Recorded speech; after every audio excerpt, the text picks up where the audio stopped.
right, everybody, welcome back to Fat Guy Radio Show. If you're just joining us, I am your host, Corey Blaze, and that right there is Daniel D.T. Taylor. Was good.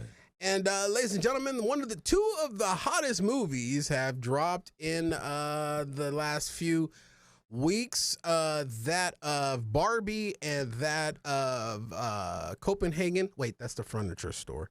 Oppenheimer. Optimus-heimer. As I like to think about it, Oppenheimer.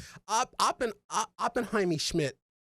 My buddy Jake wanted to come on and tell us about it because he went and paid. We only review the trailers because the trailers are free. Jake paid to go see the movies. And joining us right now, ladies and gentlemen, the host of LonerCast on Twitch, twitch.tv/LonerCast, where he talks all things video games and movies, and also streams a whole lot of video games as well. Ladies and gentlemen, welcome to the show, my buddy Jake Woods. Jake, welcome to the show. I'm the only one clapping, but that's okay. Yes, Jake. I truly want to hear your take on these movies. However, yes, I am going to go see Barbie. No spoilers. Okay, that's all I ask. I'm not gonna spoil anything. That's all I ask. Very surface level. Okay. All right. Okay. Now, first of all, I just want to ask you, boys. Such an ass. Are you guys like familiar with the Barbenheimer like phenomena that's going on? Okay, I know. I'm Like, gonna translate. I'm gonna translate the question he just asked. Jake, don't go so damn deep. Okay. Okay, we're stupid. Yeah. That's why I'm asking. I am not familiar with the Barbenheimer. We're dumb. Give us the Siskel and Ebert dumb people review of Barbie and Copenhagen. I mean, Oppenheimer Schmidt. His name is my name too. Yeah, Oppenheimer. Yeah. So, like, very surface level. Like, it started off as a meme, right? Like, the meme was Oppenheimer, this movie about the guy who created the atomic bomb. You know, very serious drama directed by Christopher Nolan, is going to come out the same day as Barbie, which is a very pink movie about a doll, right? Yeah, and it's a doll. It started off as a meme, and everyone's like, it's funny because they're so different. Wouldn't it be funny if we kind of like make this a big event and we put them on like equal footing? But then what happened was the trailers started coming out, and both the trailers for Oppenheimer and Barbie actually looked good, because I think when people heard about Barbie at first, they're like, this can't be good. Yeah, it's a doll movie. Right. Yeah, I think the joke initially was like, obviously Oppenheimer is going to be the better movie. But then they announced Greta Gerwig, who is sort of this up-and-coming indie director, was directing it. The trailer came out, and people were like, wow, this trailer actually looks good. And then the Chris Nolan trailers came out, and that actually looked good. So it kind of like snowballed into this cultural phenomena that's happening. And the importance of this, I really wanted to talk about it here, because the importance of this, I think a lot of people are making it into this like big joke, but in reality, it's actually turned into like a historic moment in film, because they've actually saved a pretty abysmal summer box office. So basically this summer, we've been struggling to have big opening weekends, or just big weekends at all at the box office. We've been hurting already because of COVID, right? Like COVID has hurt the box office. Theaters are still trying to make a comeback. Yeah, and there's been a few like big hits like Spider-Man No Way Home, Top Gun Maverick, and then of course this year we had Across the Spider-Verse, which was pretty big, and the Mario movie. But if you remove those two movies, the rest of the box office looks like this. We got Indiana Jones a few weeks ago, which had a budget of $295 million and an opening of $60 million. That's DT's salary. We had Fast X, which had a budget of $350 million and an opening of $67 million. And the biggest bomb of the summer was The Flash, which had a budget well over $200 million and an opening of $55 million. But here's the kicker. It had a second weekend drop of 72%. The movie was too fast. That's what it was, a flash. No, it's because Ezra is a piece of garbage. Oh, I thought it was. I think that's a huge. The movie that's was a huge part of it. Yeah, That's the reason why I but don't want to go see even it. Mission Impossible, which had a projected opening of $90 million, only had an opening of $60 million. So Anybody got that's no been money? our summer box office. Was this year. Guardians of the Galaxy, was that on there? That's kind of like the one exception. I didn't put it on there because it is Okay, sort of the because one I was like, exception. Guardians Yeah, that did well. amazing It did well. and was amazing. It was super, super good. That is like So the one good. exception. Okay. But then Barbie and Oppenheimer come out. Barbie had a projected opening of $100 million, right? Okay. But then it ended up making on its opening weekend $160 million. Ooh. And Oppenheimer had a projected opening of $50 million and ended up having an opening of over $80 million. Wow. So, and with those two things together, they have accomplished the fourth biggest weekend box office in history. So, history? In history. That's Like- crazy, especially since you have, like you said, this totally pink movie, and Yeah. then a movie about the guy who invented the atomic bomb. Boom. Yeah, Like- so it's pretty It's interesting probably because the because bomb was most of the encased in time, plastic. when you look at like the biggest weekends in box office history, I think the number one box office weekend is when Avengers Endgame came out. Okay. And I think it had like a little over $400 million or something, but it was because Endgame made $350 million. But this is sort of an anomaly because it was these two movies box office together that sort of created this massive overall opening weekend. So pretty interesting, That is I thought. super interesting. I thought. So you went and saw Barbie. What did you think of the movie? Give us your review of the Barbie movie. All right, here are my reviews of Barbie and Oppenheimer. All right, let's get into it.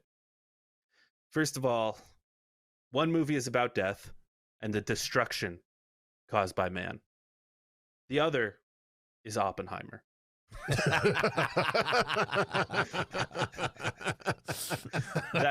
That's good. I posted a review of Barbie over on my YouTube channel, so you could definitely go check that out. But I'll keep a short little review in here for you guys. I thought the movie was it had far more heart to it than I had ever anticipated it to have. I thought it would just be like a stupid little Barbie movie, but it actually ended up having like a really good message like underneath it, as well as just being hysterical. The comedy in the movie is top notch. Like there hasn't been a comedy to this level in years. I think people will look back at this as like a cult classic comedy that they will return to over and over and over again. Wow, cult classic. I definitely think so. Like I think people will be talking about this movie for years and years and years. Okay. As well as it just being an incredibly well-made movie. The set designs are insane. Like everything is practical effects. Like these shots here, actually, in particular, all of that practical effects. No CG used at all there. Obviously the costuming is incredible. The camera shots are wonderful. Like they put in so much more effort for just like a PG-13 comedy Mhm. than they had any right to. Like they didn't have to go this hard, but they did, and I'm so happy they did. So ultimately, I think that movie, it's wonderful. I gave it 4.5 stars out of 5. Ooh, Definitely Four worth and a seeing. half stars. I was gonna say, how many woods did you give it? I give it all the woods. Oh, Fully How- wooded out. fully full wood. Yeah, you never go full wood. And the second movie that you saw was Copenhagen. I mean, Oppenheimer Schmidt. His name is my name too. Yeah, Um, I'm Jacob Oppenheimer Schmidt. Oppenheimer. His name is my name too. Yeah. Oppenheimer was also really good. It had no reason to be 3 hours. It's a 3-hour movie, Ooh. and it really didn't have to be that Jesus. long. But that being said, it was directed by Chris Nolan. And if you don't know who Chris Nolan is, Chris Nolan did The Dark Knight. He did Inception. He did Interstellar. So like he has any right to make any movie he wants and make it as long as he wants because he's Chris Nolan. I'm trying not to cuss. Please don't. Yeah, I know you got a family show here. Yeah, Batman. But even though we just talked about a guy giving Obama fellatio in the limousine, smoking crack. But if you're going into this movie expecting like big explosions and tons of action, that's not what you're gonna get here. There is, I don't even want to spoil it, but like, there's not a lot of like explosions and action. It down to its core, it's a drama. It is 100% just a drama, but a very, very well executed drama with bits of tension that are unexpected. Like the way that it builds tension, they do it in a way that only Chris Nolan can do. And the acting is top notch. Cillian Murphy is a shoo-in to be nominated for Best Actor at the Oscars, and Robert Downey Jr. plays a part in this movie, and he's a shoo-in to get a nomination for Best Supporting Actor. And I know DT said no spoiler alerts, but it's kind of hard not to spoil Oppenheimer. Yeah. We kind of know the bomb went boom. Yeah. Yeah. So I want to make the real story. Go ahead. I'm sorry. I just want to see if because you said don't go into the movie expecting big explosions. So would you say a fair assessment is big explosion is to Oppenheimer what Michael Jordan is to Air? Yes. Yeah. Like you didn't go in to see either. Yeah, everyone went into Air thinking they're going to see the story of Michael Jordan. And like they're gonna see all Michael Jordan, but all we saw was his shoulders, the back of his head, and it was really all about dealing with his mama. Yeah, you get more explosion in this movie than Michael Jordan in Air, but it's still like not. I didn't know where the hell you were going with that. I had no idea. It's a great analogy, actually. I liked it. Thank you. I can be sophisticated. I'm not just here for fart jokes. Yeah, man. Yeah. You are here for fart jokes. That's because you don't appeal to my intellectual side. I'm farting right now. I've been farting the whole show. Sorry, ultimately, Jake, continue. Ultimately, Oppenheimer is it's a movie about even if you have the best intentions, ultimately those intentions can be used for the most nefarious reasons. And that's kind of the ultimate message of that movie. And I know what everyone's thinking, like, how can there be good intentions when you're talking about building a bomb? Well, Oppenheimer's theory was, if I build this bomb before, at the time it was the Nazis, then, they won't be able to use it on anyone. But what ended up happening was we ended up using it and killing well over 100,000 people. So yeah, it was the age-old thing of, let me build it first as a deterrent, but then instead of using it as a deterrent, we use it anyways. Well, and ultimately, because we ended up building it, everyone else decided to build one as well. So if we never built it, maybe no one would have ever built Gives that old adage, if you build it, they will come. That's true. Except for in this one, you can tell me if I'm wrong, Jack. I haven't seen the movie yet, but I heard there's a direct quote from it that says, if you build it, they will blow. Yeah.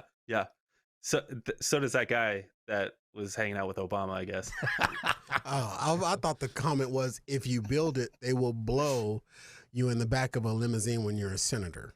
Yeah, right. Or is it, if you build it, they will die? I don't know. Too dark? I'm sorry. A little too dark. Right over the edge, Betty White. Nevertheless. All right, so how many woods would you give Oppenheimer? So I also, if you go to my Letterboxd, you can check me out on Letterboxd as well. Corey was right. I'm gonna plug the hell out of myself. Check me out on Letterboxd, but my Letterboxd, I gave it 4.5 stars as well. Just 4.5 stars, 4.5. Not a perfect movie, but it's damn near close. So you gave the runtime on Oppenheimer, which is About 3 hours. 3 days. What is the runtime for the Barbie movie? The runtime on Barbie is 1 hour and 59 minutes. That's 2 hours of Barbieing? So you're I couldn't telling even play me with my Barbies for 2 hours. you weren't doing it right. Still a short movie. So you're telling me you spent 5 hours? I spent more than 5 hours. How many 'Cause times have you seen it? I saw Barbie on the Thursday it came out. Then on Saturday, I saw Oppenheimer. And then on Sunday, I saw Barbie again. Here's the real question, 7 hours. DT. Here's the real question. Oppenheimer's going to need to wait, though, because it's a commitment. Here's the real question. Did you wear pink when you went to see Barbie? Of course. Both times? Both times. Of course. All right. Jesus. I need pictures. I or it even didn't bought happen. a Barbenheimer shirt. I think bought you a just went Barbenheimer shirt, shirtless. but it never showed up. So I want a you know. Barbenheimer shirt. Yeah. Hey, we don't It's sell like those in the Barbie with a swag bomb merch going off store. in the background. It's pretty good.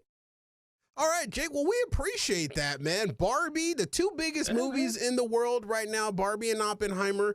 Schmidt, his name is my name too, are out in theaters now. We don't need to plug them because they're clearly doing very well according to the box office. But if you are, one of those people that want to take the word of Jake in this basement, do so and go check out Barbie. I will go see Barbie and I will go see Oppenheimer when it's on streaming. I'm not sitting through 3 hours, and I'm not sitting through 2 hours of a doll movie. I just can't do it. I have the attention span of a field mouse.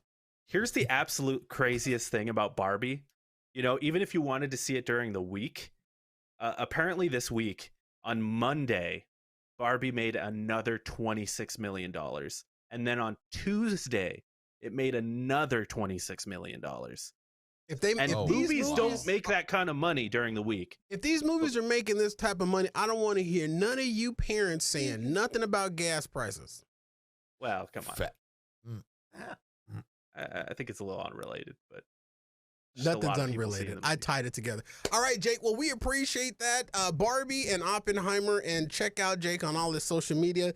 I'm not going to replug him because he plugged all 4 of them except for his Instagram, his Twitter, and his OnlyFans account. All available. Just search whatever the hell his name is, Jake. I appreciate that, buddy. Thank you for forcing me to back in the next big movie thing happens. Yeah, we'll which see will about be. that. Have you seen Creed 3? Why are you still asking them questions when I'm trying to go to the 8 o'clock break? I'm sorry. I actually 8 o'clock didn't break. see Creed 3. It was so good. All right, we'll talk about it later. You guys can whip them out and measure them on the table later. All right, ladies and gentlemen, this is Fat Guy Radio Show. Thank you, Jake. We appreciate it. We're going to let you go. Fat Guy Radio Show on FatGuyRadioShow.com.